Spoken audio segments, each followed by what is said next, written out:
Hey guys, welcome to the next episode of Blood, Sweat, and Gear. On today's episode, we are going to talk about deadlifts. Apparently, there is a debate.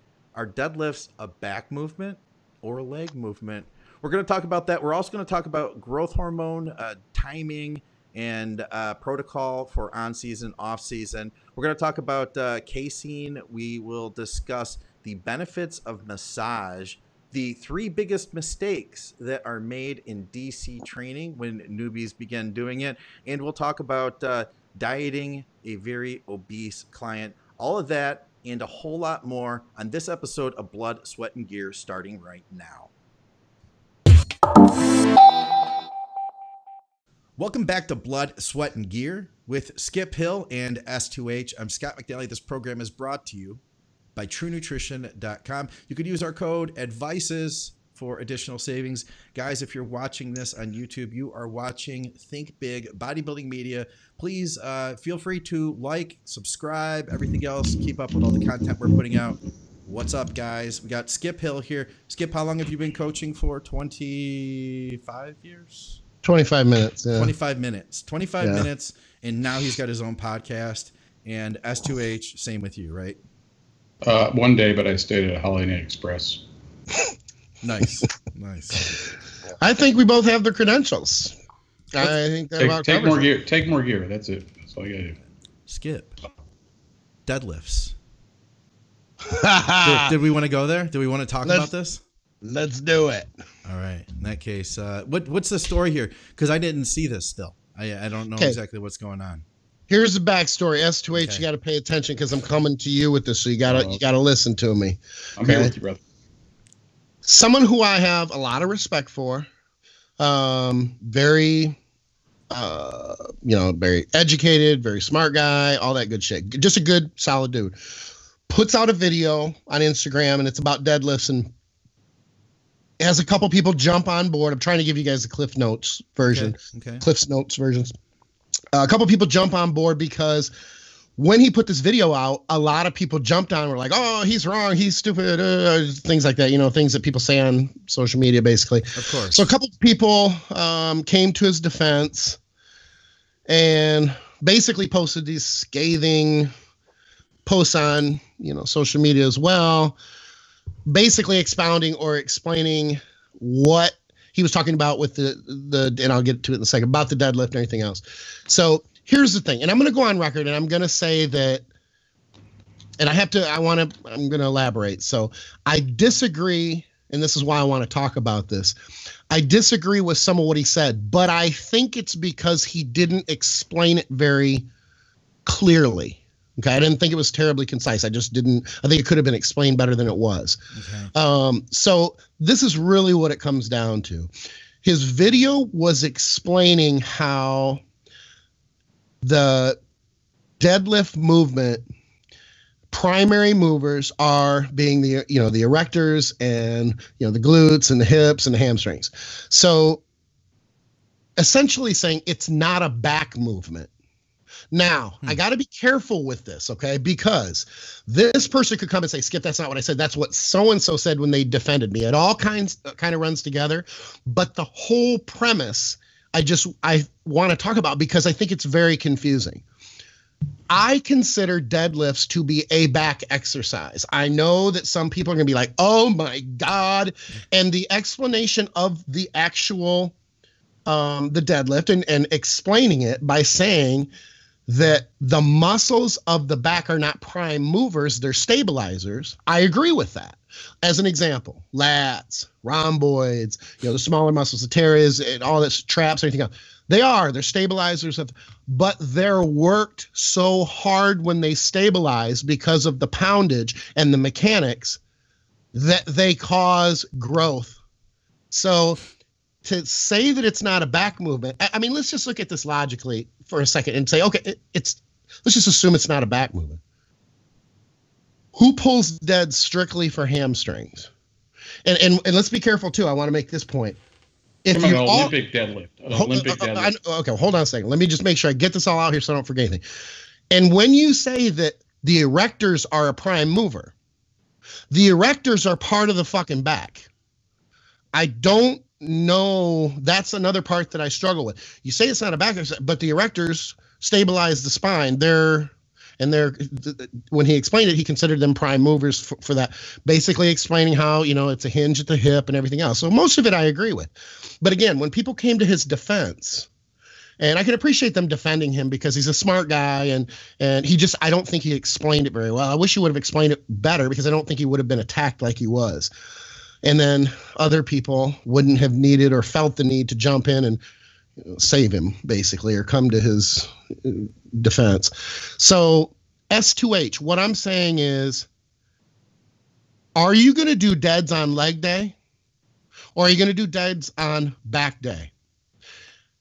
I say, and I use Dusty Henshaw as an example, I used to not be. I still don't know if deadlifts build huge, fully developed backs. I don't know that they do or they don't. But I do know that there are people like Dusty who didn't have this crazy shoulder structure to begin with and this predisposition to have a huge back. And this motherfucker has more meat hang off his back, and he can pull retarded poundages and does consistently. I would guess that Dusty's back workout is probably 50% pulls.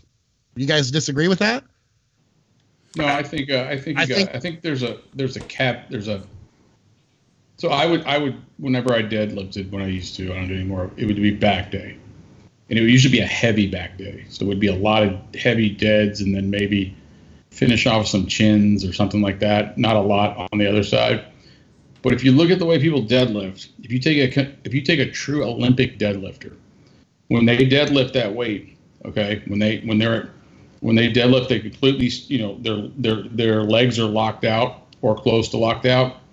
They tend to have their shoulders shrugged forward because the weight's hanging, because it's a shitload of weight normally. Now, bodybuilders, when you deadlift, you tend to come up and almost like a slight shrug, and you raise the shoulders back. Now, that movement there employs a lot more of the traps, the rhomboids. Can we call it retraction? We're going to call it retraction, yeah. Right? Okay. So it kind of depends. It kind of depends how you deadlift. Now, some people drop their hips a lot farther than other people. Mm-hmm. So biomechanics of the body. I'm not a low hip dropper, but when I deadlift, I would come up and almost have almost like straighten my shoulders. I was almost like a little back kind of shrug, and it brings the rhomboids, the traps all together. But if you're doing a true Olympic deadlift, you're basically hanging by the arms and shoulders. You don't bring that part back up. So it kind of depends on how they do it. But it works the legs, but I would say when I deadlifted, spinal erectors was big time hit. Yeah, rhomboids, traps, rear delt some. So basically all the muscles of the back. Yeah, but you can influence that at the end. You can actually almost squeeze your rhomboids together. I think there's a 1,000 different ways to do a deadlift. I'm not disagreeing with that. All I'm saying is to make such a black and white statement. And this isn't even coming from the person who had the video out as much as the people defending him. To make such a black and white argument that it's not a back movement, or that there's not growth, with just because they're not prime movers, and that the muscles of the back are there to stabilize during this movement. I mean, that's like when we had, what the fuck? That was my race car. Don't worry. Okay. When we had my training partner, Jacob Latorca, on the chiropractor, he explained about the function of the abdominal wall, saying that he didn't think that the abdominal wall, and this is a doctor of, chiropractic, he said, I don't think that the abdominal wall needs to be worked through a full range of motion. So, when you're saying or implying that a muscle has to be worked through its full range of motion for growth, I don't know that I believe that either. Those stabilizer muscles, whether you're retracting or not, retracting on the deadlift from a bodybuilding perspective would certainly emphasize that much more. But even if they're just remaining stabilizers, they're just stable and they're neutral, they're still doing so much work during that stabilization that there's the potential for growth there. There just really can't be. It's a kind of a whole body. There's a lot of getting hit in a deadlift. Sure. Yeah, it's just not legs. It's not just back. It's not. Pecs probably aren't involved. But if we try to put it into like the priority or the muscles that are doing the most work. I understand it. And the guy who did the original video, and I'm just trying to be careful and respectful to not mention his name, just so that he doesn't have to deal with more shit than he already had. It has nothing to do with me trying to, you know, dodge it or not cause problems, because he wouldn't have a problem with me, you know, disagreeing with him or having a, you know, a discussion about it. But he explained the prime movers very well. I mean, and he's right. Hinge at the joint, hips, everything else. My disagreement is with the stabilizer muscles. I still say that there is tons of growth there. And then when you have other people who are coming in defending him, and then people are coming in saying, oh yeah, put deads on a back day. Oh, it's just retarded. And some good trainers doing that. And it's funny to me because I guess some people, honestly, I don't know how else to say it. Some people are just a fucking sellout. They don't want to get in there and argue or be seen that I don't agree with that. And I know that there were people in there, names that I saw, who disagreed and didn't say anything. Now, in defense of that, I didn't say anything either. But that's because there are some people I'm not going to engage with on social media, because I've learned that their ego is so out of control and they're so right 110% of the time, and their minions are there to basically that dog that jumps back and forth on Spike. That's basically what happens. So you're saying that you're pro that it affects the stabilizer muscles. I do. I firmly believe. Well, yeah, because go find me a true power lifter, even if they're leaner, that has a small waist. You know, yeah, sure. This is what it is, because, you know, your core and all that's having to engage in that lift. Well, even more so than that, though, show me someone who's really good at powerlifting that doesn't have ridiculously thick rhomboids, you know, traps, erectors. Now, I have written articles about the deadlift saying that I don't think it's very good for full back development. I still think that it's a component of that can be used in a bodybuilding back training protocol to make your back better. But to rely on them as a bodybuilder, I don't think is a great idea. I mean, there are plenty of bodybuilders who have done that throughout the years. They've been great deadlifters, and then they end up with not great full back development. But I still think that you can cause a lot, and there's too many examples. You can cause a lot of growth in your back.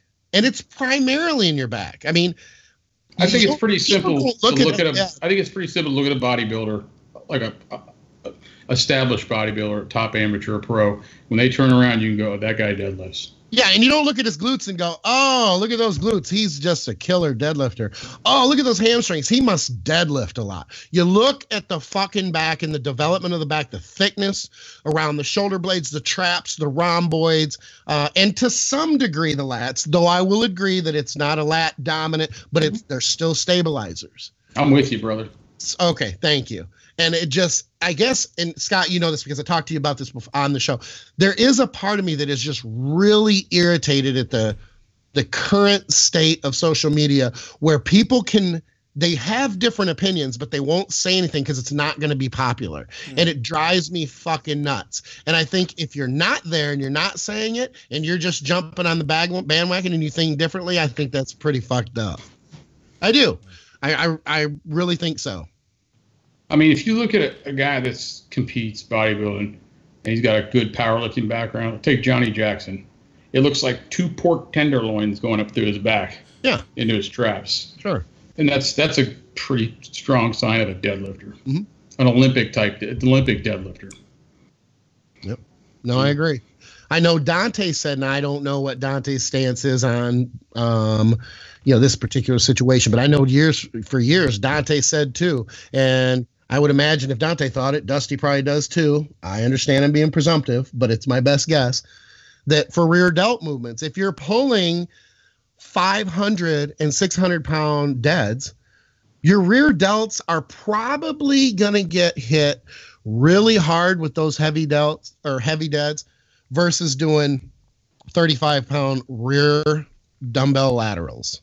Yeah. I think that the rear delts are going to grow from being a stabilizer on 400 and 500 and 600 pound deadlifts. I just, that's my stance on it. And if someone comes back and says, well, I said the same thing, then I guess that I'm responding to now, then that just points out, and that just makes my point that it wasn't clear to begin with.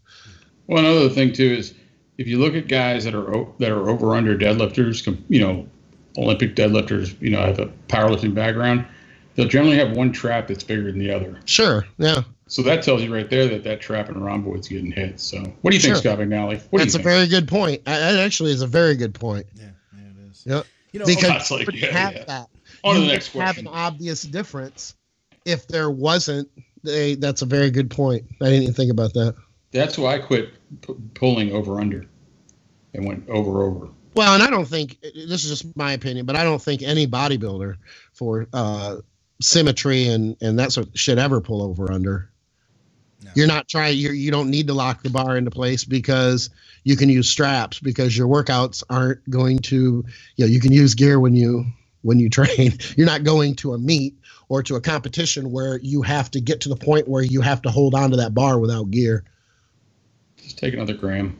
And remember, gear to a power lifter is something you wear. Gear to a bodybuilder is something you fucking take. So there's that. Skip's on tonight. You guys, you notice that? You notice that, Scott? Skip's like on. He's on. I'm feeding off him. Trained. I'm like wide awake. Yeah, you just got back from the gym and you trained what? You trained legs? Huh? You trained legs? Yeah, I did. Did you deadlift? It wasn't back day. I do those on back day.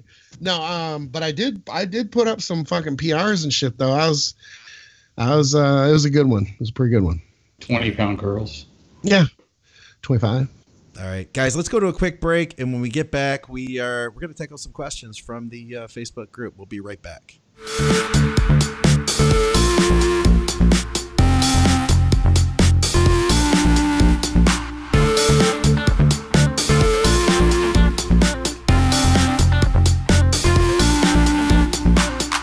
Blood, Sweat, and Gear, Skip Hill, S2H. I'm Scott McNally.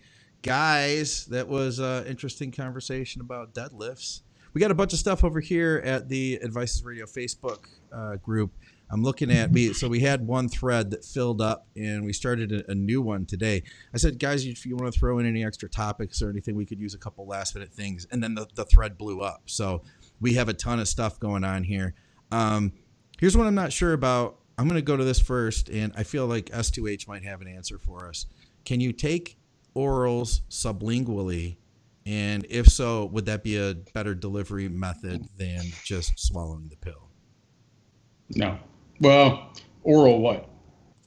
I mean, I'm sure he's assuming steroids. So the molecule has to be small enough to be delivered to take it in sublingually, and most of them aren't. So just swallow it. Okay. Wait a minute. I want to touch on this then for a second. Okay. So we're talking orally, not transdermally. Yeah, oral's in your mouth. I know that. Thank you.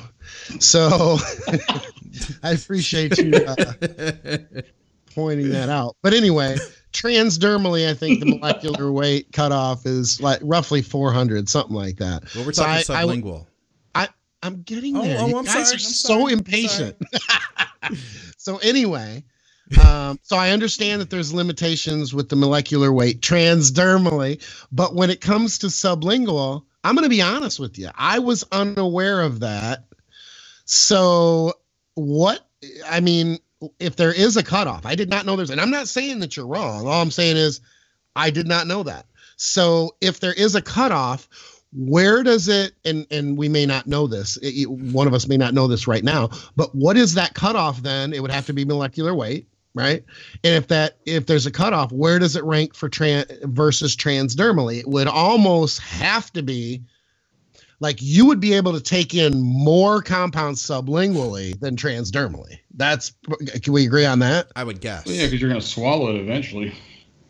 No, well, but if we're just saying strictly sublingual, because I actually like the question because you're talking about not making two passes, arguably. I mean, you might swallow it, but if you could get something sublingually out of an oral, it would potentially cut the risk or basically the risk, to the liver, but instead of making 2 passes, it would only make 1 because it would go directly into the bloodstream.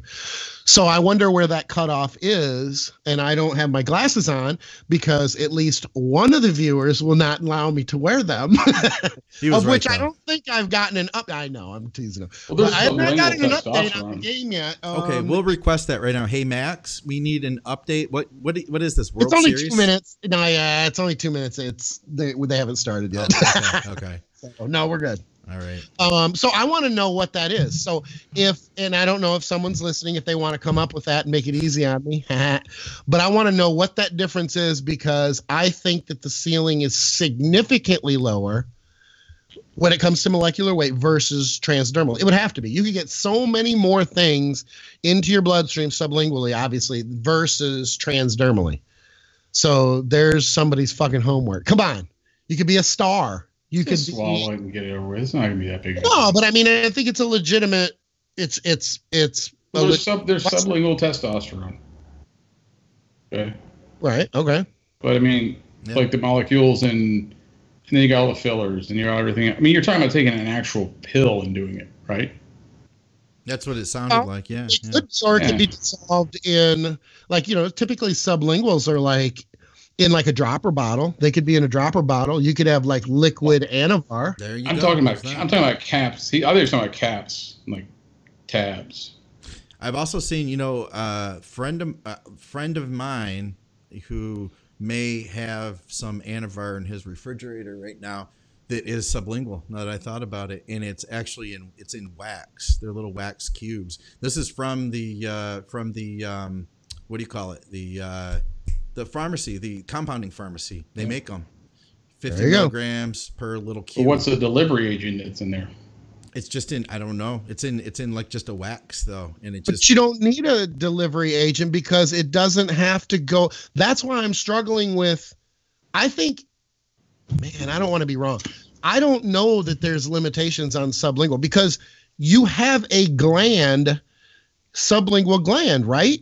To where, help me out here. That's where I know digestion begins in the mouth, Right. So it begins to absorb through your body into your bloodstream from your mouth. So I would have to think that but would it's be from the sublingual gland underneath the tongue. That's what I'd guess. I mean, but I'm bro sciencing it here right now. Just swallow it. I mean, it's like, do I mow my grass with it's 2 inches long or 2 1/10? Let me just swallow this shit, get it over with. Well, I know, right, and that is the easier thing to do. But when we come back to the question, it's actually a pretty legit question. And honestly, I'm being transparent. Not one of the three of us fucking knows the answer. No, we don't. Yeah. So I'm interested because I'm thinking to myself, I did not know that there were limitations for molecular weight. When there is a gland, you don't have a gland on your skin. Like it has to penetrate. You have to have a vehicle to take it through your skin, and that's where the molecular weight comes in and everything else. But you don't have that in your mouth because you have the gland. So you gave me something to do later today. When we get done, I'm gonna check on it.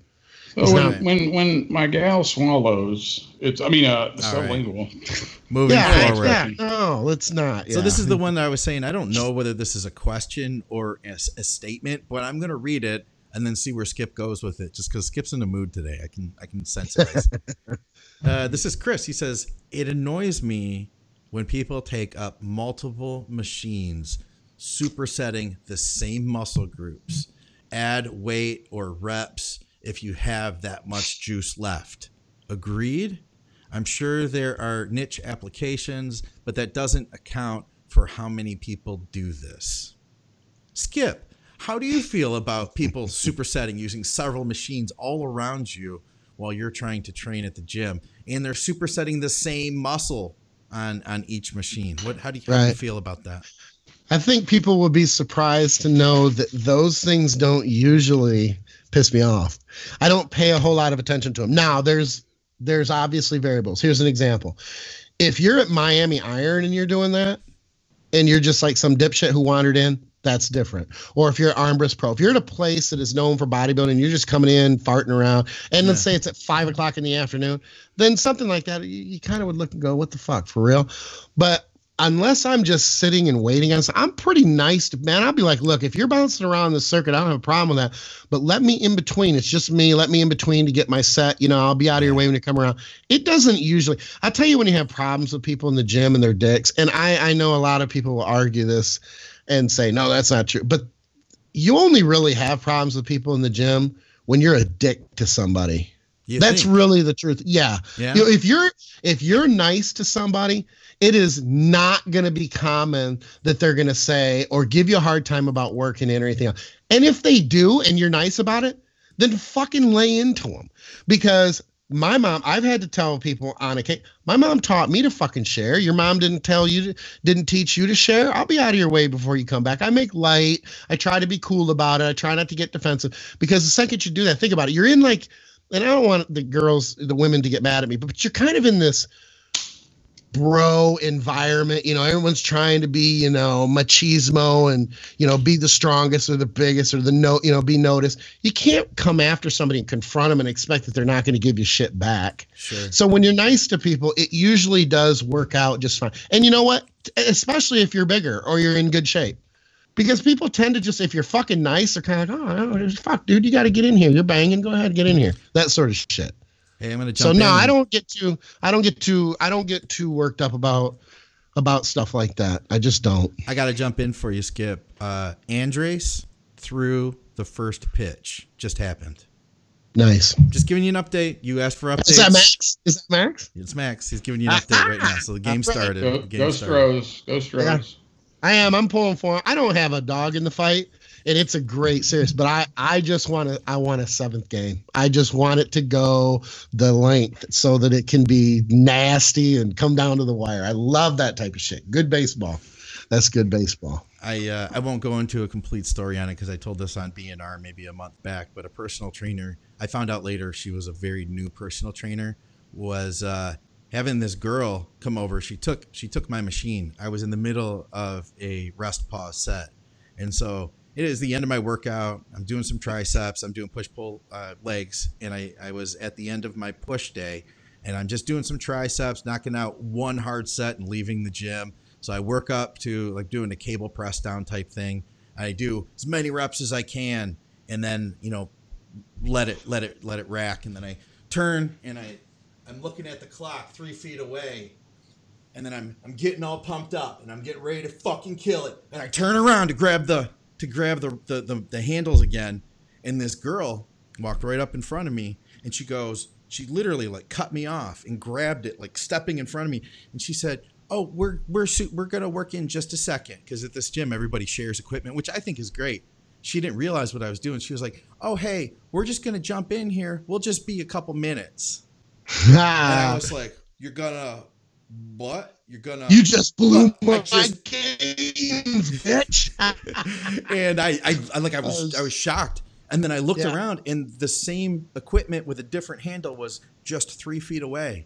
So I like went over there, and I was like, "Fuck, how much weight did I have?" And it just got to finish the set. And after I do that, she was waiting for me because she wanted to use that one next. So they were doing the same thing and then going around to this side and supersetting it with this same thing. Now, and a lack of etiquette or courtesy. Yeah. Because we do live, and people think it's just a gym thing. I mean, part of it is because if people don't spend enough time in the gym to know what the gym etiquette is, I give them a little bit of a leeway there. But it's also a generation thing. And I know that makes me sound really fucking old, but it is. You can't listen. And this is what I would equate this to.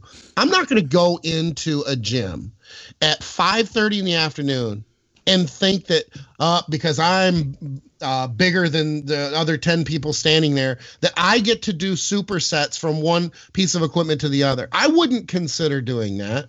So why do other people think that they can do that too? It's just kind of an odd thing. Or what you do is you make it work. Number one, you can go in at a different time. Number two, you can do exercises. You made a good point. You could do rest pause. You could do drop sets where at least that way you have the equipment right there and you're already using it. Yeah. See, I don't have sometimes things that bother me equally as bad. And I still don't think it's bad. But if you use, say, a 50-pound set of dumbbells and you're going to use them for 3 or 4 sets, but you sit them down on the floor and you put your feet on them and you get on your phone. If I'm waiting for those, then I have to sit there and say, how many more sets do you have? You know, that sort of thing. And it has happened where people go, I don't know, I've got a few of them. And then that's when you have to throw in, well, it didn't look like you were doing much because you're just on your phone and I'm here to get something done. So do you mind if I get a set in here? And then it becomes a little confrontational. And that's the point that I make. If you get smart or you give someone some shit, and it'll happen on occasion, you'll be in a bad mood and you'll give someone a little bit of some shit and they're going to defend themselves and be like, what the fuck? I mean, I'm just sitting here on my phone. I'm a normal person. Well, I'm not. I don't get on my phone and do all that shit. But even being on the phone and sitting there and taking too long or talking, that's all just normal shit. It's not normal shit to you and I and people who are more hardcore with training, but it's normal in a gym because that's what people do. You know what concerns me about that, Scott, is she didn't know who you were in your presence. I know, that is right? true. Mrs. Skip just joined us on the feed here. God. All right, so next question here. We got a protein question. I used to drink. We actually have 2 protein questions, so I'm going to tie this one in with the other one, and it's both about eating food before bed. So we'll start here. I used to drink a casein shake before bed when I was younger and dedicated. When I got up to piss during the night, I would drink another one. Lots of food squirming through your system while you sleep doesn't sound fun, but curious as to what Skip Hill and S2H might think. Digestive system needs rest too, just like all organs and muscles. Scott, let's start with you since we just heard Skip's spiel on gym etiquette. First thing, when I took casein shakes, I got sent to the couch not too long after because they did not go well. Yeah, I mean, I think it kind of depends on your overall plan, but if you're going to use something slow absorbing, I kind of like cottage cheese better because you don't get as much gas. It's kind of slow, but it kind of depends what you're doing the rest of the day. So if you're on the skip plan where you're like bloat man stuffed all day, yeah, you might not want to do that, but you know, it really depends on the rest of your diet too. But casein, yeah, that's I don't know a lot of people that really can take a lot of that in and live a normal life. No, is there casein in the Team Skip blend? Yes, you're talking about straight casein, though, right? Yeah, that's what I figured. Okay, I figured straight. Because I was gonna say I never had problem with that. No, it's 1/3. It's egg white, casein, and whey. But as far as the eating, I'm not a big fan of eating. Even if you're trying to bulk and you're trying to get extra calories, I do believe, like he stated, that you just do need to rest. And I think that it can sometimes get in the way of sleep, and you just need that downtime. I'd say get all that food in during the day. If you just get to the point where you just simply can't get it in, then I guess you could. But when you get to taking in nutrition during the night, it's usually kind of scattered. It's not very structured. So you get it in sometimes, you won't get it in other times because you're not on the same piss schedule. You certainly don't want to set your alarm to wake up. Yeah. If anybody is thinking, man, I can't get enough food in, but I wake up really hungry, I'm going to wake up at night. Listen, and I've said this to my clients for years, always choose sleep over another meal. Some people say, well, I had another meal to get in, so I was going to wait up 2 more hours. I just think that's a really bad idea. Sleep trumps food always. Always. It's like drinking a bunch of water before you go to bed. Yeah. Why? I can't find where this follow-up question was. Somebody had said, "Hey, Scott McNally was talking about eating beef before bed." Somebody messaged us and over at BNR, Bodybuilding Nerds Radio, and said that somebody was suggesting on a YouTube video that you eat beef before bed so that you would have protein releasing all through the night, versus if you were to say drink a whey shake, then that's going to be in and out of your system quickly and your muscles can't grow. Well, I don't know if beef digests slow, but I mean, again, what did you eat all day long? That's really the answer, right? Yeah. And it's not the beef. I mean, just to be clear, it's not the beef protein or the amino acid profile of the beef. It's because there's more fat in it that it slows down digestion. So the release of, the amino acids and the breakdown of protein is just slower that way. Here's an example. If you eat beef that is 20, Yeah, this probably isn't a very good analogy, so I'm not going to go with it. But the point is it's still about the fat content.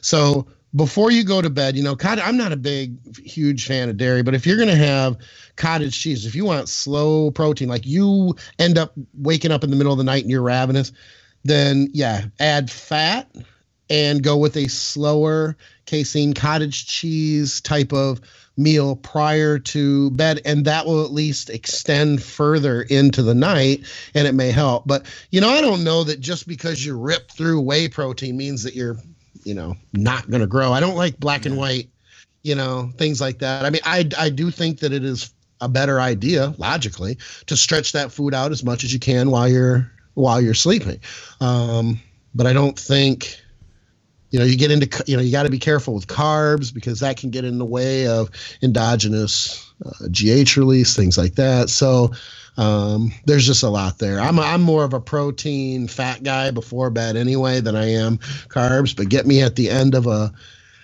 high carb day and my ass is eating the shit out of carbs right before I go to bed. I think an exception would be if you're that I'm awake for 4 hours and sleeping for 20 bodybuilder guy. Then maybe you need to eat before you go to bed. Yeah, I would agree with that too. I mean, it does. There are variables. I mean, if you sleep for a long time, yeah, then I suppose that could happen too. But the other thing is you could also sleep less and get a nap in the fucking afternoon. So there's that. You could nap for a couple hours or an hour or two, and then cut off 1 or 2 hours at night, and that would get food into your system faster too. There's things you can do. Take more drugs. I mean, drugs are king. Take another gram. Go. Drugs rule. All right. We got a DC training question here. I also want to throw in, Mrs. Skip mentioned if there's any questions for her to chime in. I have a question for her. No questions. No. I have a question. What's your question, Scott? Mrs. Skip. Does Mr. Skip take Viagra or Cialis? Okay. You guys already know that. Oh, that's right. I forgot. I have another question. I have another question for her. Did she get the stuff I sent her? The pictures? This is going nowhere. All right, here we go, guys. Unless she says yes, and then I'll be like, a massage question, and we have a DC training question. Let's go to that DC training first, and try to get some real good education for once on this program. All right, starting DC training, and would like to hear what Skip's thoughts are for the 3 worst made mistakes newbies do in DC training. Also, what do you all think of DC's 2 gram protein per pound of body weight? Is that too much? Well, you're asking somebody outside of the creator of DC training if one of his main components of the nutrition program is needed or not needed. But you know what I mean? So, even if I didn't think it was, I might still say it might. If it were me, I might not think it's necessary. But I do. I think it's a pretty component of DC nutrition, and I think that it's very much. I mean, look, if you're trying to gain, if you are going into DC training, you've never done anything like this before, even just that change in protein, because most people haven't been probably prior to doing DC training, probably haven't been at 2 grams per pound. So the change in and of itself will probably either shock the system, provide more protein than it has before, plus total calories and everything else. So yeah, I do believe in that. Is it overkill? I don't know. Here's what I'd say. If you grow, do you care that it's overkill? I mean, really, number one, it's not going to, more protein we've already established is not going to hurt healthy kidneys. If you do have existing, issues or something, that's on you, that you're responsible for your, for your health and documenting it and evaluating it and getting blood work done and everything else. So you need to know if you have any type of kidney issues or you're spilling protein or whatever else. But no, I think that it really comes down to the gains. And, some people will argue and say it is overkill. But if you're gaining and you're growing, who the fuck really cares? I mean, it is what it is. The 3 mistakes, God, 3. Ooh. Oh, I got one. I got one for sure. Well, the easy one is probably just that for people who really can't generate the intensity needed, though they think they can. Mm. People, and Dante did a really good job. I don't know if he did this on purpose or not. I would like to think that he did because his business acumen is pretty good. I think he helped to sell the program, either consciously or subconsciously, by saying or putting limitations on it, like you can't do this unless you've been training for 3 years. You won't be able to generate the intensity. There's truth to that, but as soon as you tell someone this is getting people huge, but you can't do this until you've done it for 3 years, no one's gonna fucking listen to that. They're gonna jump all over it. So if you start it too soon and you don't know how to generate intensity in a muscle group, that's probably the biggest mistake, because then you're dealing with not enough of a stimuli to that muscle to cause adaptation. So you're not going to be doing enough work. You're just not going to be able to generate the intensity. The other two, I don't know, Scott, you got one? I mean, well, I'm sure the first one was basically what you said, is people, they get on forums or they've got on forums and they see what somebody's doing DC wise that's progressed through this process, and they dive right in, and then you read later, oh, my patella tendon's all ruptured, and whatever, they're injured. Yeah. The other one I would say is some people do DC and they never take a break from it. Mm-hmm.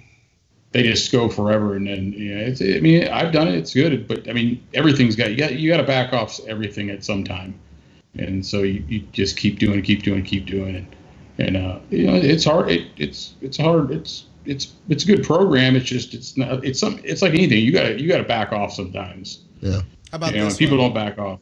My initial one, my personal experience was having tried it, as you said, Skip, the first thing, that I didn't have the ability to generate the intensity, and I didn't understand. Part of that was that I didn't understand how to warm up properly to do a max effort set for basically my only set, and I believe that falls under the category you're talking about. Here's one. Now, Max Holiday just chimed in and said, sticking to the DC plan as it's laid out. How about that's guys, where I was going too. Yeah. How about guys that overdo bastardize. it? Guys that want to change it, or they come back in. Oh, I'll do this twice as often. Something like that. Right. You can't bastardize it, or you can't leave out the stretches. You can't leave out the nutrition component and do your own thing. If you have a lot of experience and you really know your body, you can tweak some shit a little bit. As an example, I could not do rest, pause, and grow. I would overtrain in like fucking 3 weeks. So all I did was straight sets to failure, and I grew like a motherfucker. No shit, really? Yeah, it was just too much. Looks like your neighbor's back. Yeah, he got some beer. Still So, yeah, definitely. That was where I was going to go. Bastardizing it. You have to. And that's accepting what you know and your experience, and trusting that the person who has put together this plan and protocol actually is fucking 20 times smarter than you and has 20 times more experience than you. Yeah. And that's why he's putting it together. You could say that then, but you can't now, because everybody's got a fucking plan and everybody's got some brilliant new training scheme. But back then for DC training, it's still popular. Don't get me wrong. It's stood the test of time and that sort of thing. But at least back then there weren't this myriad of professional, or not professional, but gurus, self-proclaimed, and experts and everything else. There wasn't all that as much questioning. People would take it and they'd do it and they would analyze it or evaluate it, but there wasn't always question. Now everybody's got a fucking plan that's superior to everything. It's funny. It's pretty funny that Max answered the question in like 6 words and we just took 15 minutes to do it. Exactly. So, any other thoughts you guys could think of on how the mistakes people are making, newbies doing DC training? No, that's about it. I think those are the main ones. I mean, I can't, let's see, stretches, the nutrition. Right. I think that covers it. Dante said he was going to come on a podcast with Dusty. And then it didn't happen. It fell through. he doesn't want to do those things, man. I'm telling you, it's fun. Slacker. Here's a question about massage. So this is from a client of mine, Jake. He says, there's a massage place by me called Massage Mayhem that prides itself on beating the shit out of your muscles and putting you in extreme pain. They seem to work with a lot of competitors. Is there some actual benefit to this extreme, or is it just a gimmick to be hardcore? I don't even like deep tissue massage. I mean, Oriental massage mayhem maybe is a good place, but I mean, no, I don't know. I don't like deep tissue. I don't like that kind of massaging anyway, so I don't have any opinion other than no. I like a happy ending, but I mean, outside of that, I don't think anything should be terribly painful. If you're breaking up, like right now I'm doing Graston. Ooh. I just started about a week ago. Yeah. And I got to tell you, I'm pretty fucking excited about it. Yeah. Didn't think so because I was kind of skeptical, but you know what? I always keep an open mind with things like this, and I just kind of see if it's going to work and just kind of let it work and evaluate as I go. And I got to tell you, I've only done 2 sessions, and it's crazy. And the main reason that I'm doing it is because my left lat has never really opened up as much as my right. Now, for anybody who's seen my back, you might go, Skip's back doesn't open up at all. His back sucks. That is true. But my right will still open up more than my left. So it's always bothered me because sometimes I can get it open like a little bit more and then it won't. Like sometimes it takes me longer to warm up because I won't feel like the left side is activated. Like it's not really doing as much work. So I have to warm up more. Anyway, after only 2 sessions, I was like, what the fuck? Like, it looks like my left is out more than my right. Damn. And we were laughing about, I know. So I'm thinking, after only 2 sessions, this is fucking crazy. So I'm excited. I don't know if it's going to end up, you know, what's going to happen. But I'll tell you that the change was so obvious. I thought I noticed it after the first session, but I did 2 sessions this last week. And what I do is on one of those sessions during the week, I then go from the session and I go to the gym to train back. And I think that helps as well. But yeah, I'm pretty excited about it. The actual normal massage or like, you know, the painful shit. I think I don't even know that it really, but maybe it does over time, breaks up scar tissue. I have golf balls in the side of my quads from going into my quads for years. And before my last show a few years ago, I went in and had some really painful work done on those. Oh yeah, we'll be able to break those up. You know, we'll minimize everything. I went through about 6 or 7 really painful sessions. And when I realized they were the same size, I'm like, I'm just done with this. Number one, I don't want to. Because they're sterile abscesses. Well, they may be, but if you tell me that you're going to get rid of them, then, and they don't, and I'm paying for it, and it hurts like fucking hell, yeah, I'm not interested anymore. So they may well be. I don't know. I think massage could be beneficial. I think it can hurt. I mean, I think it depends. You know, I'm not talking about using it for aesthetic purposes, but just for like my quads, my hamstrings, my legs get so freaking end of the first, it's 0-0, Skip. My legs get so freaking tight that especially like my hamstrings, it's going to throw off my lower back. So if I go to a woman, she does fascio stretch therapy. So it's like an ART type therapy. It is very aggressive, very painful. But, you know, I walk out of there and I'm fixed. I'm able to keep training. I had this bicep tendon was completely screwed.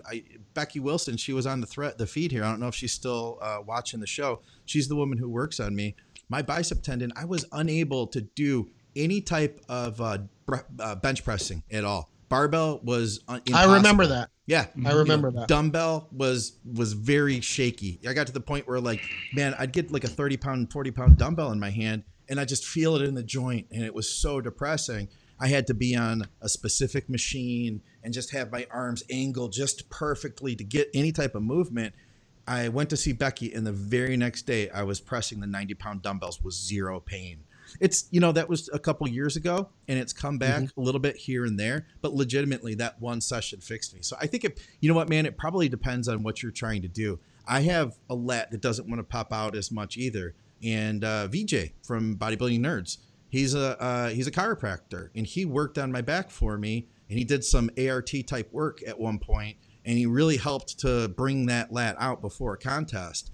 But then over time, it kind of retracted back again. So okay, well, wait a minute. I get ART done, but like what you're talking about, the deep massage, the fascio stretching. I mean, if someone did that to my quads, they're gonna get punched in the mouth. Oh, it hurts. Because I can't take it.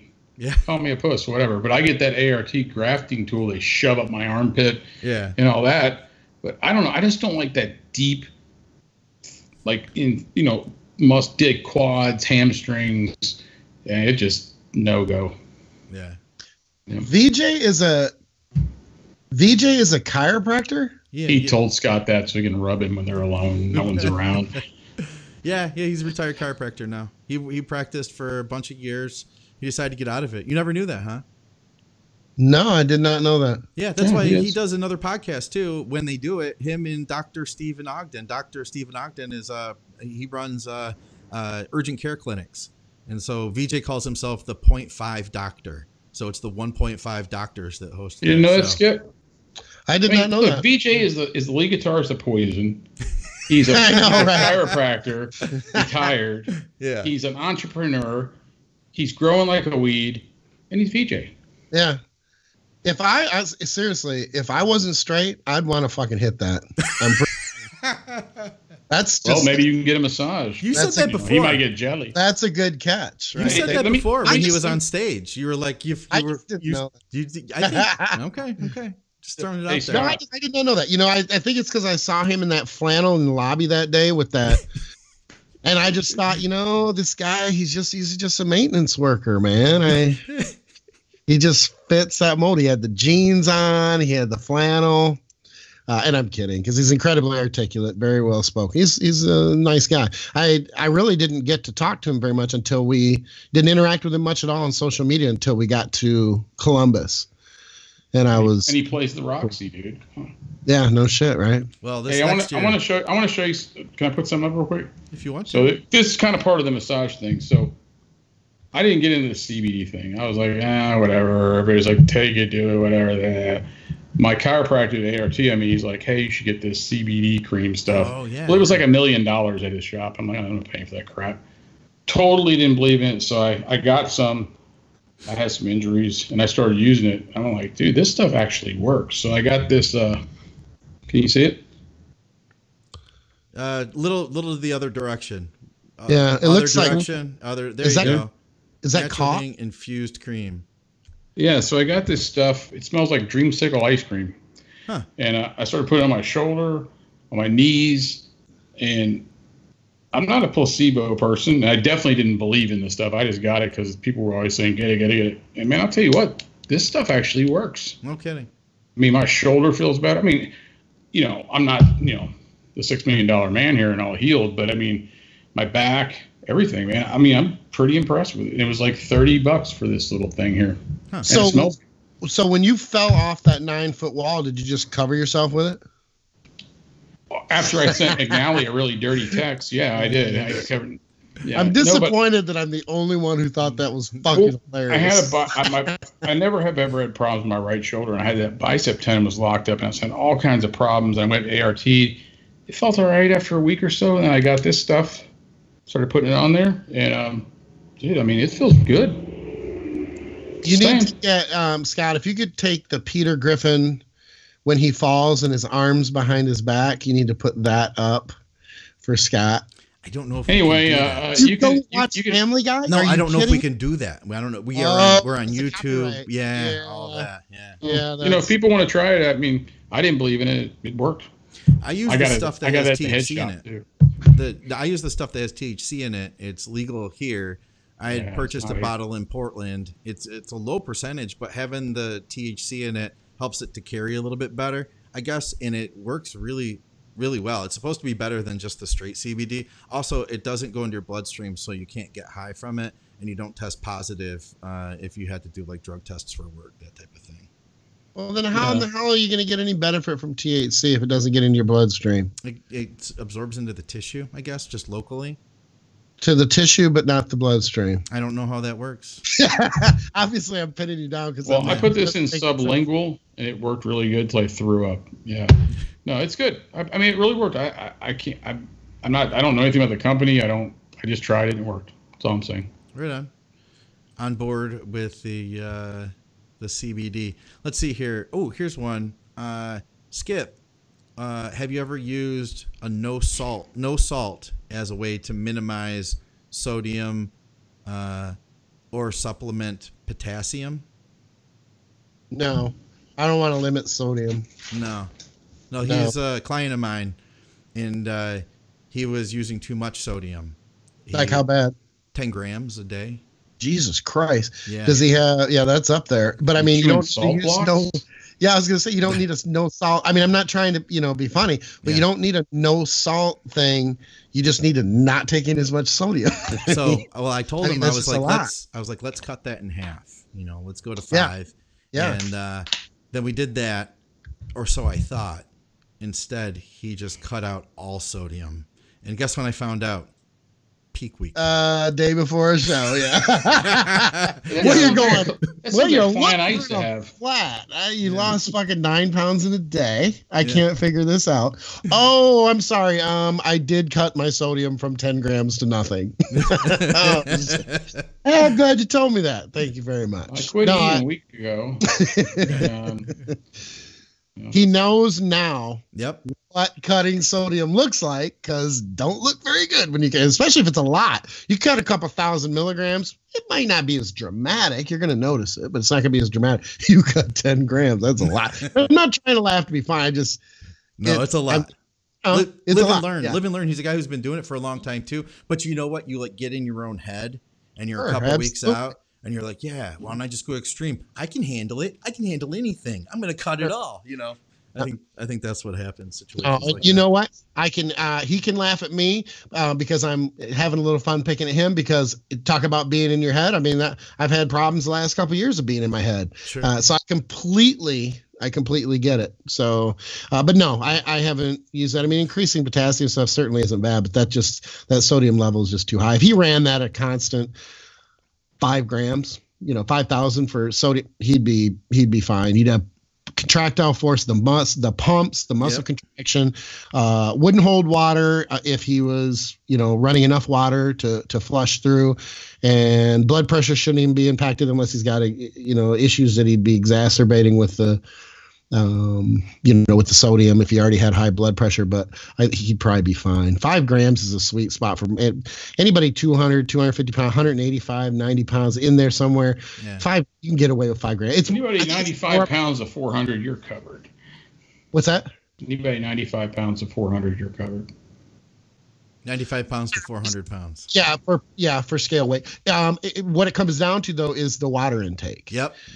Have to have the increase. You have to have enough water to be pushing it through, because if you don't, and some people will, and then they go on vacation for a couple days or something else, or they don't get enough water because they're out with their family or they're running around. Then all of a sudden they blow up like a puffer fish and they can't figure out why.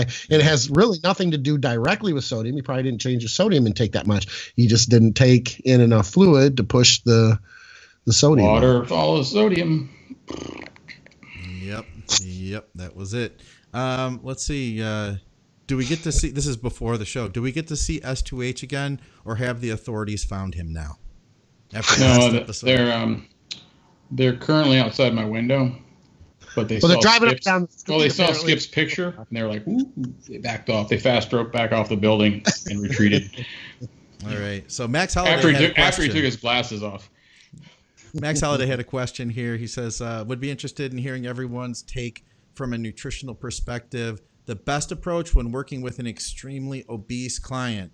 Also tell S2H that if he ever heads to San Antonio area, we can do some fishing." He didn't say let's train. He knows Scott. He was like, we can do some fishing. Give him my information. All right. You sure about? I don't even know your information. I'll give him. I don't even know what your information is. Give him the secret email. The secret email? Yeah, the 1-800-EAT-SHIT-SKIP email at yahoo.com. Eat shit, Skip. That is clearly too many. No, actually, that's just about right. The more I think about it. I love you, Skip, with your guy. Yeah, it's I can take this one for. Basically, he's saying nutritional viewpoints for a client who might be obese. Yeah. And I do something a little bit differently than I think a lot of people probably do. And if I'm wrong, then I'm sure you guys will tell me. What I do with someone who is very obese, now, unless they're a competitor, if they're a competitor, that's different. But someone comes to me and they're just obese, and they have, a pretty big appetite, that sort of thing, voracious appetite. They eat a lot, which typically, if you're going to be obese, you're going to eat a lot, even if you claim that you don't. What I will do is I don't have them count calories. I give them a list of food, which is pretty pretty broad, but it's all clean, cooked the right way, fruits and vegetables. And I give them a certain amount of protein per meal. And then I tell them whether there's carbs in it, with it, fats in it with it, or carbs and fat, and they can eat as much as they want. And their fucking weight just falls off. I don't like that idea. And they can't believe it. Well, I guess you don't have to. So there's that. But it works so. How many of them stay on it? Well, listen, my job is to not necessarily be Tony Robbins. My job is to provide the tools necessary for a person to be successful. And when if someone is obese, they already have issues around, usually, almost all the time, have issues with eating that is somehow psychological, whether it be emotional, coping, all that sort of shit. So I'm not a therapist. Like I said, I can try to help and be supportive. Don't get me wrong. And I do with my clients when I can, but I'm providing a plan, and I'm handing you the tools, and I'm trying to tell you the best way to do it. So what that does, the reason that I find that it's successful is because they still have control over the foods that they're eating, as far as variety, and they're satiated. They might want other things, but they're satiated. They're not hungry because they can eat as much as they want, but it has to be limited. Try to give someone who is very overweight, and it's not funny, I don't mean it disrespectful when I say it, but try to give someone who's very overweight any type of skip load and a cheat meal, and it becomes out of control. Yeah, and take a totally different approach. And they have a hard time reeling it in afterwards. Totally different approach. So when you say someone that's morbidly obese, it's really heavy. So, they're doing the McDonald's merry-go-round all day, all that, What I'd like to do, first of all, I look at how long they've been obese. Has it been a long years and years and years? So they're stuck in this grind of ho-hos and McDonald's and Cokes and all this.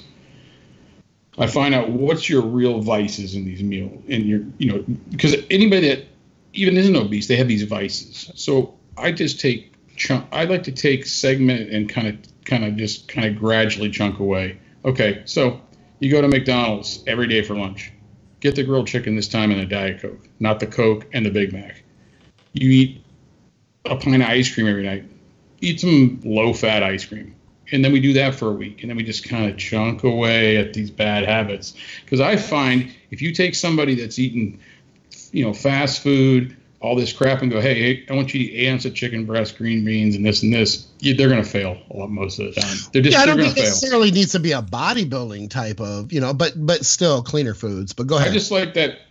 I take it's like an 8-week approach of just kind of like turning things the lesser of two evils sometimes, and then working your way in there. Because what happens is, and then you get them on cardio, they start to see their weight go down, so their confidence goes up. Mm-hmm. And then you can start to take more and more of those bad things out over time. And I was at one time, I didn't live for 5 years. I was 340 something pounds, and it was bad. And I got to 185 in a year. And what I did is I took all the bad things and I kind of started turning them over and over and over. And by 4 or 5 months, I was eating clean, but there was no way I was going to go. I actually cut from 6 16-ounce beers to 3. That sounds bad. Most people, oh, fuck you. How can you do that? But I was tapering everything into that. And then I dealt with other people that were really heavy and had bad eating, really, really poor eating habits. And I think the best thing to do is take the long-term approach and taper them into it. If you just try to shove them into it, they don't make it most of the time. And I think, too, you're going to have, and I would imagine you would agree, but you're going to have people who may be so black and white that they can't deal with that, just as you may have, or I may have, issues with those people who still need to get some sort of a craving fix and not make such a black and white shift right away. Yeah. So I think a lot of times too, it just comes down to that individual, and sometimes people's methods or a trainer's methods will work better for one person, not because they're more effective necessarily or less effective, but because they fit what that client is looking for, and it happens to fit with them psychologically. Well, and they also got that way of a severe lack of discipline. Sure. So, well, and what I like to see is if they see that scale every once a week and they're like, yeah, I lost 6 pounds or I lost 5 pounds, that confidence builds in the diet. And they want to continue because they're seeing progress. Sure. If you shove it right at them at the start, they go from 100 miles an hour to 0 to 100. Maybe they lose 3 or 4 pounds, but they're like, this sucks, Right, but keep in mind, they came to you not thinking you were going to give them 3 ho-hos instead of 12 and 1 McDonald's meal instead of 9. You know what I mean? They knew that there would have to be a drastic change, and they had taken the steps to do that. The only thing I just want to disagree with something you said, and I think that if you disagree with me, that's cool. Well, I'm right, so. I don't think it has anything to do with discipline with obesity. I don't think it has anything. It doesn't. I don't think lack of discipline and addiction. No, there's where I was going. It's it's a coping mechanism. People don't get morbidly obese unless they're literally comforting themselves with food. Now, but it started with a lack of discipline, led to an addiction. Why is it a lack of discipline? If someone doesn't, you can be ignorant and not know, and you could be young. Most people who are morbidly obese have been morbidly obese for a very long time. They didn't just come into it 2 years ago. So no, I did. I got morbidly obese on buffalo wings, golden tea, and a bunch of beer. Okay, let me ask you this, without trying to break into your break in. Come on, bring it. Was it more of an alcohol issue, or was it more of a food issue? I don't know. It was a fifth a night, a lot of alcohol. That's what I mean. And the reason I say that is because it was social. It was part of a job I had. It was a bunch of things. There's not making excuses. But when I backed myself out of it, I said, look, I'm going to start here.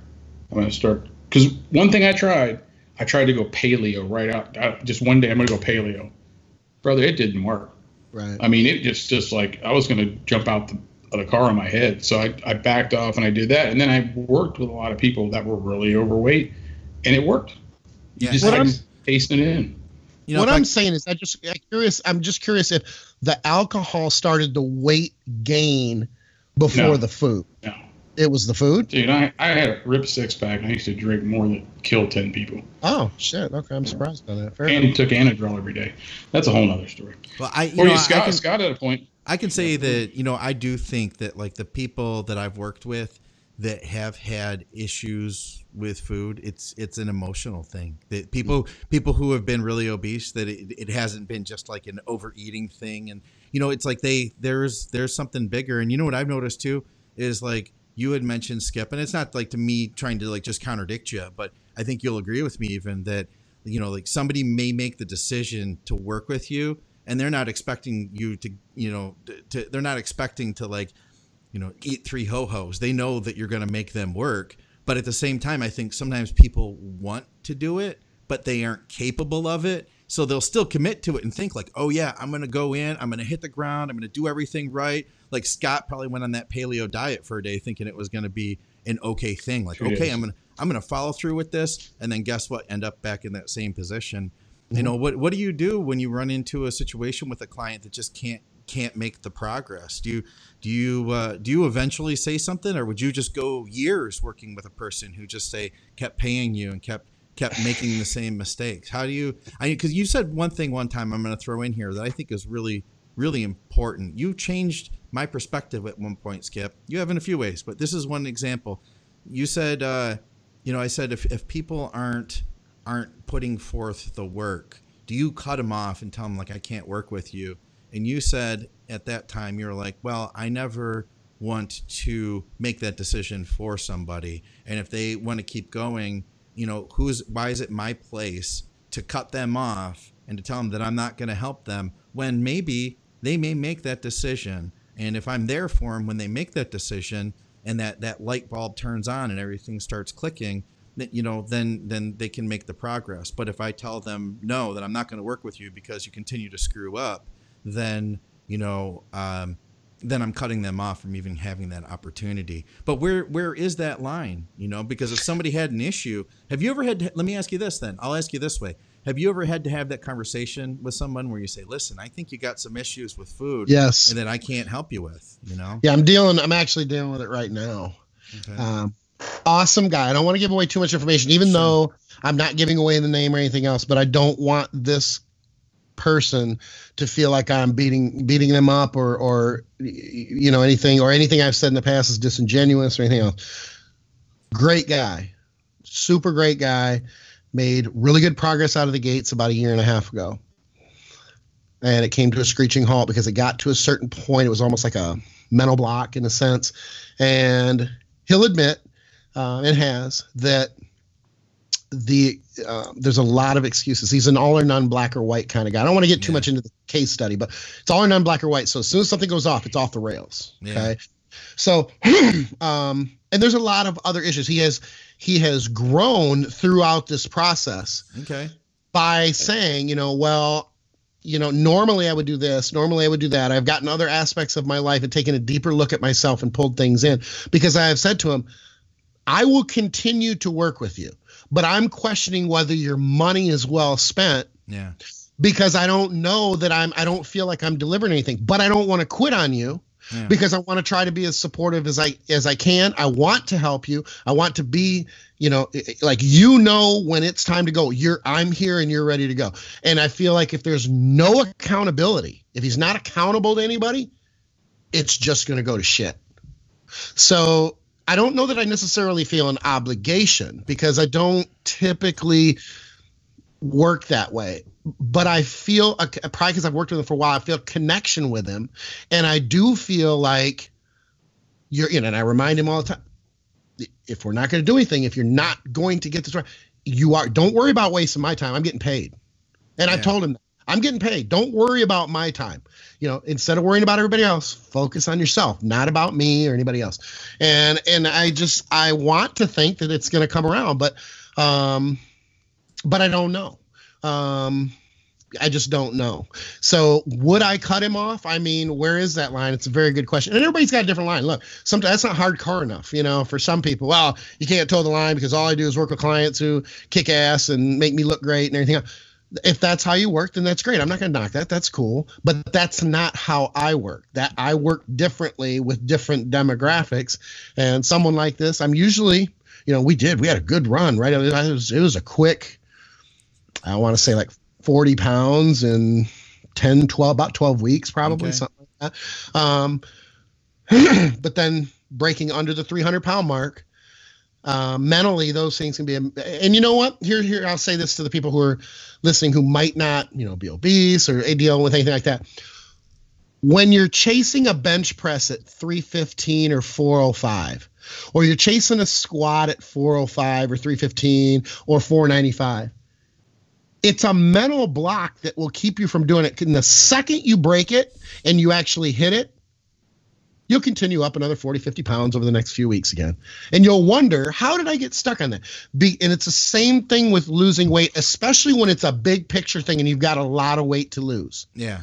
So breaking that 300-pound mark, psychologically can be like, man, you know, I want to get to 220 pounds. That's fucking 80 pounds. What's another day? Yeah. What's another, you know what I mean? I'm on vacation. This happened. It's so bad. I'll pick it up on Monday. And that's where that thing comes in. And that's where I have to be, you know, try to help by reminding him and questioning him as far as, you know, where you're going. Why does it have to be so black and white? You're off today, get on it tomorrow. There's not Monday. You're out of town, eat clean. You don't have to take your food with you, but eat clean. You don't need to eat fast food. You don't need to drink a bunch of shit. You don't need to eat a bunch of fucking calories. So it's that sort of thing. Where the line is, though, it's different for everybody. And I think it's different from client to client. If I had 10 people in that situation, it might be completely different for all 10 of them. Well, I think one thing, I like to use markers. These are the kind of markers I use when it's really heavy. One thing I tell them is, don't buy a new belt. Don't buy new clothes. Okay, so this brings a couple markers into play. One is the scale goes down. This is a person that's been extremely heavy, has not lost any weight, probably gained weight. Weight starts dropping. Belt starts getting smaller. Clothes start getting bigger. Then comes comments from family and friends. Hey, you think you lost some weight? It plays a huge role because once that confidence comes in, but it's got to be gradual. And as it keeps going, they're like, shit, this is working. Now I'm going to bring it one point though. I had a guy one time, he weighed about 400, got him to about 240. He looked good. I mean, he went from 400 to 240. Was he perfect? But then he kind of got comfortable at that weight. You know what I mean? Mm-hmm. Like he knew, that I look much better, but I'm not really where I wanted to be. Right. Then that takes a little different coaching at that point. You got to maybe push on them a little more, do a little more. But I still say I like that gradual, take things out that are bad, maybe substitute them a little lesser evil and work your way towards the cleaner thing. And when they see that belt get tighter, when they see those clothes get looser, when they see the scale go down, and they have family and friends go, man, you look like you lost some weight. Man, it gets them motivated. Mm-hmm. They keep working down the track. I just don't like the 0 to 100, Like you're going to McDonald's 7 times a day. Now I want you to cook chicken and carry, plastic containers around with you, because I just find it doesn't work for most people. Yeah.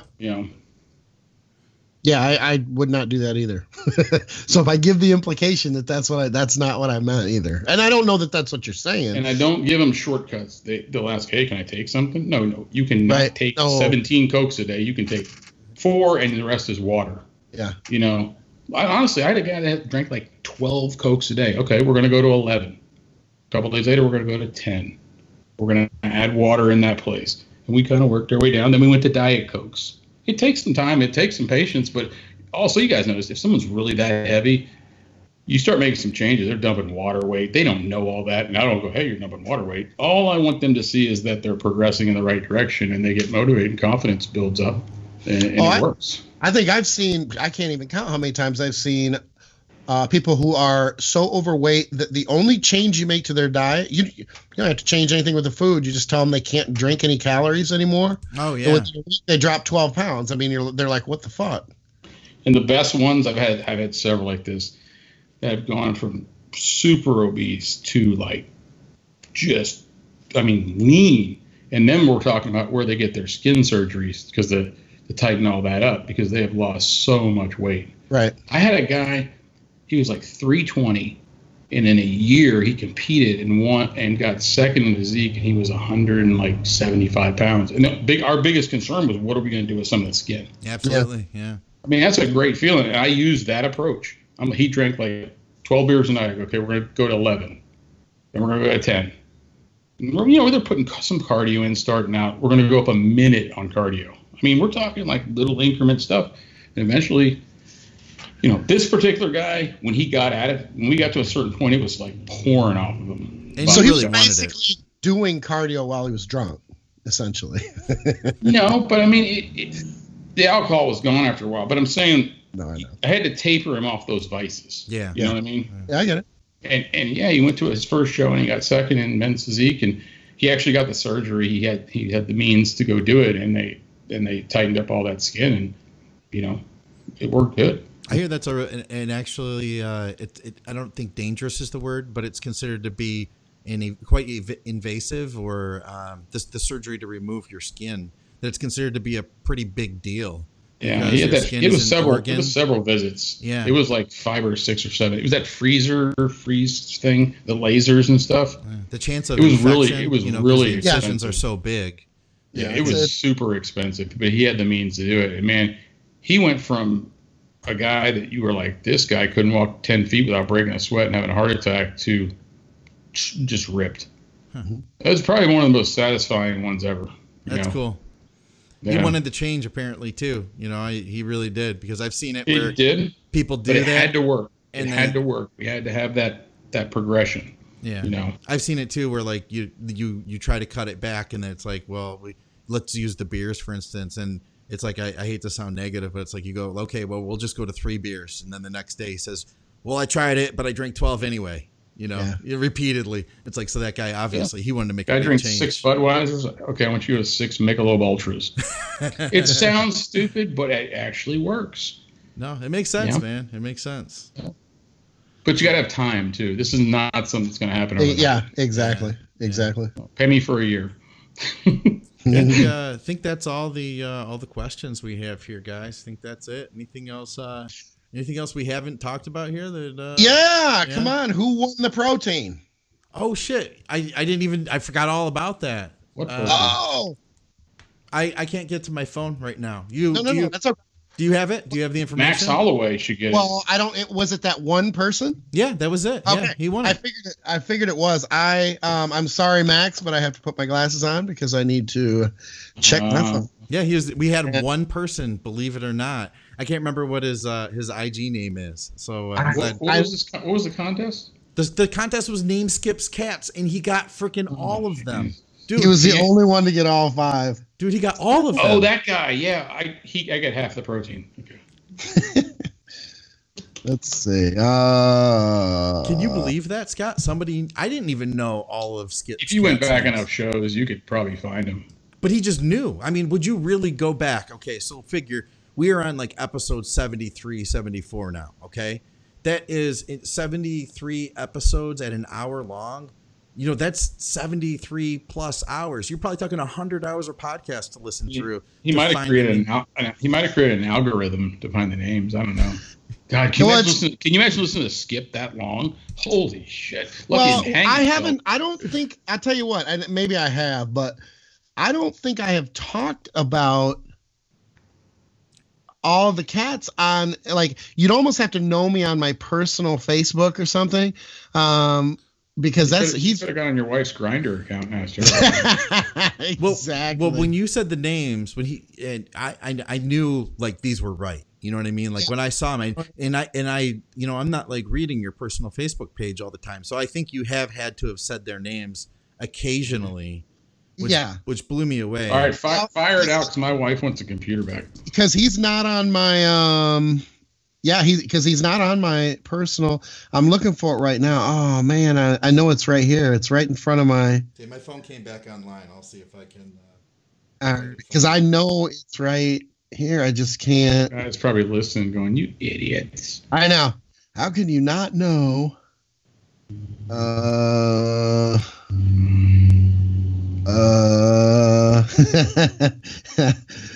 on, damn. Morpsy. Okay. Morpsy right. on Instagram. He got them all. Okay, cool. He got them all. So okay. I guess I'll get his information to you. His shipping information. Cool. You have mine. Does he have options for flavor? Yeah. I have to check to see what I have. I'll just hit him up. Okay. I've got him on my Instagram anyway, so I'll hit him up and see. But I was even thinking about that too. I'm like, God, if I post on. So here's the just for Scott S2H. Yep. It is in order. Yep. It's Loki, the black one, who is the queen. Then there's her brother Thor, and he's kind of like the red ginger cat. And that's the one that I figured nobody. Keep going. Names. Shut up. Mute his fucking thing. Then there's Zuri, obviously. Then there's Linus, the Bengal, which everybody got the 2. And then the new one is Cosmo, the tuxedo cat. So there's the 5. And they're all alive? That's why you're not invited to my fucking house, ever. Give me some protein, some stuff. Like, I'm coming to Jupiter. You just threatened to kill my cats. No, I asked if they were all alive. The implication... And I think the listeners know you have said you will shoot them. You have said that. I'm not going to shoot your cats. I'll run them over with my car. Like, I'm not going to shoot your cats right now till I get my protein. Hit me afterwards. I want some BCAAs and stuff too. Well, I can't do that. I'm not just get the stuff. God damn. I'll send you some Just get the stuff. I know. Get the stuff. Just buy it. Just buy it. If a new gimmick account pops up on your social media, it's not me. My niece she's in the Navy, so she's out on I think she's on the Abraham Lincoln or something, and she keeps hitting me up and her mama. Uncle Ken said he was gonna send me protein. He didn't send it. I'm like, well, we had a death in the family. I forgot about it. Fuck. So I'll send you some damn protein. But everybody hits me up thinking that I just have it like for free or something. Like I've seen the picture of that room full of shit you got. I did have a lot at one point. Yeah, I don't have as much anymore though. You downsized, huh? Yeah. There's not all that much room here anymore, man. I can't keep like 40 packages of protein. All right. All right. Let's get out of here, guys, for another episode of Blood, Sweat, and Gear with Skip Hill and S2H. You can go to our sponsor, TrueNutrition.com. You can buy the Team Skip protein blend there, as well as a bunch of other stuff. And, of course, go to TeamSkip.com to reach out to Skip Hill for your diet plans, but you will not get Michelob Ultra in that plan. Just warning you. And if you get the Team Skip Blend protein, you have to use the Advices discount code. Well, thank you. Yeah, I know. I'm doing the right thing here. Thank you, guys. We'll see you next time.